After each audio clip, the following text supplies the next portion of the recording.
Importanteng kaalaman na kailangan ninyong malaman kapag kayo ay merong anxiety disorder at paulit-ulit. Okay? At uulit-ulitin ko rin sa videong ito kung ano yon. Okay? Lahat ng problema natin sa anxiety disorder, it's all about fear. Takot. Takot. Okay? Kapag nawala ang takot, mawawala ang simptomas. Okay? Bakit ganon? Okay.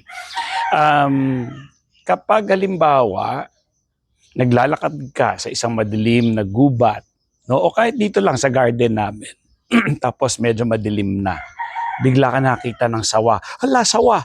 So magre-react ka, magugulat ka, matatakot ka, kakabog yung dibdib, mamumutla ka, no?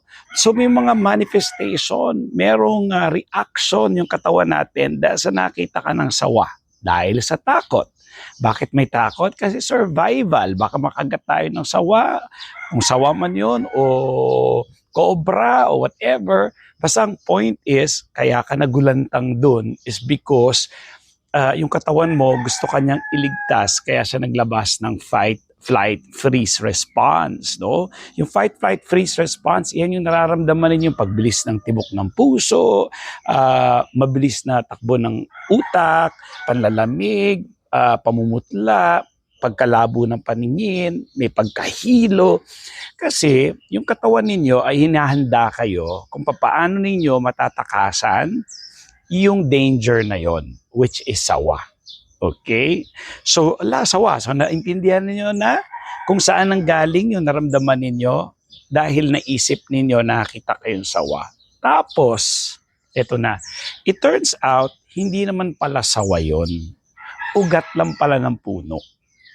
So, nung na-realize mo ngayon na dahil ugat lang siya ng puno, ano sa tingin ninyo magiging reaction ninyo? Kamusta naman kaya yung kaba ninyo, yung pagbilis ng tibok ng puso? Hindi agad mawawala, pero magsasubside. Ganito sabi niyo, ay, kala ko sawa. Ugat lang pala ng puno. So, babalik ka doon sa kalma na state, pero hindi biglaan. So, nakita ninyo, dahil nagkaroon kayo ng tamang kaalaman at nasabi ninyo sa inyong isip at katawan na hindi pala totoong sawa yun, kundi ugat lang ng puno, nagbago rin yung reaksyon ng katawan ninyo. Nawala yung takot. Kumalma kayo, bumalik kayo sa normal state. So, ang kagandahan ng cognitive behavioral therapy na gamit ko, na may certificate ako, nag-aral ako sa Australia, yun ang ginagamit ko para makatulong. So, ibig sabihin, gumamit ako ng sample para makita ninyo yung logic, no? Yung simpleng logic na kapag pala natakot ka, ganun yung reaction ng katawan. Para ka nahihilo na hindi maintindihan, naka-alert mode ka. Naka-alert mode ka na anytime baka may pumatay sa'yo pero wala naman. No? Hindi mo naiisip yon. But ganun ang katawan natin mag-isip. Kahit wala namang danger. Okay? Dahil naging automatic response nyo na yon. So tandaan ninyo, ang importanteng maayos, mabago natin sa ating usapan is yung inyong interpretation na hindi pala sawa yun, kundi ugat lang ng puno. No? At dahil doon, at naayos natin yung interpretation, yung reaction nyo magbabago rin. Hindi ka na, ay, ang gagawin mo, ugat lang ng puno. So, mas kalmado ka na. So, ang problema ninyo, ang dami ninyong interpretasyon ng mga mali pinaniniwalaan nyo at dahil sinanay nyo na araw-araw, nagtitrain nyo na yung utak nyo araw-araw na gano'n, nagiging totoo na sa inyo yon. Nagiging totoong sawan na sa inyo yon, ugat lang naman ng puno. So ang daming kailangan baguhin doon. So wag po tayo magtiis, no? I-search niyo kung ano ang cognitive behavioral therapy. In fact, ini-encourage, ini-endorse ng mga psychiatrist, neurologist, ang CBT kasi scientific ito. Konti lang kami sa Pilipinas ang may totoong certificate ng cognitive behavioral therapy. Okay? So, pwede ko kayong tulungan dyan. May bayad po. Pero dahil tulong ito, dalawa yung tulong ko. Libreng mga videos na ginagawa ko sa YouTube na papanoorin nyo para magkaroon kayo ng kaalaman.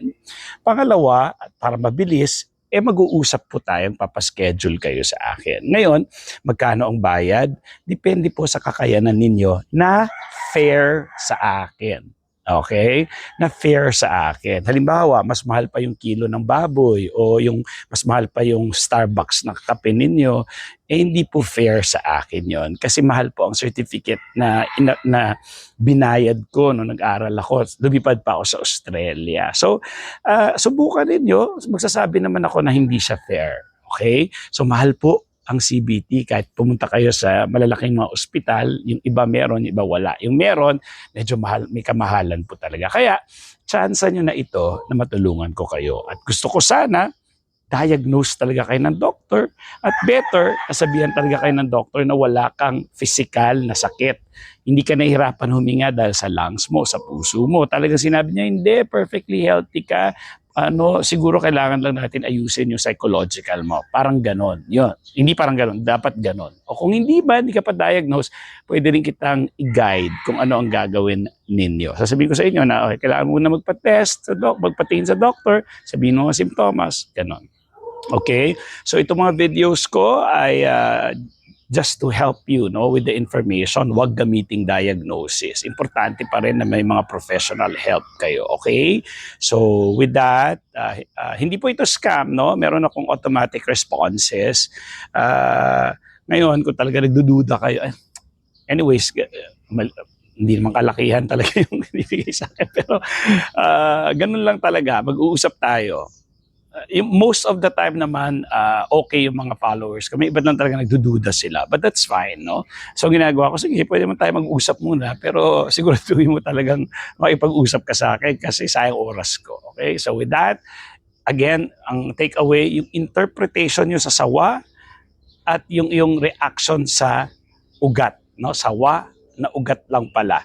So, yun yung pinaka-concept, no? Na mababago yung iyong reaction dahil sa natama na natin yung pag-iisip mo. Okay? Na hindi pala sawa yun, kundi ugat lang. So, ano yun sa inyo? Hindi ka pala mababaliw, no? Hindi mo pala ikamamatayan. So, ayun yung mga babaguhin natin kasi yung mga kinakatakutan ninyo eh. So, aayusin natin yan. So, with that, maraming salamat. Bye!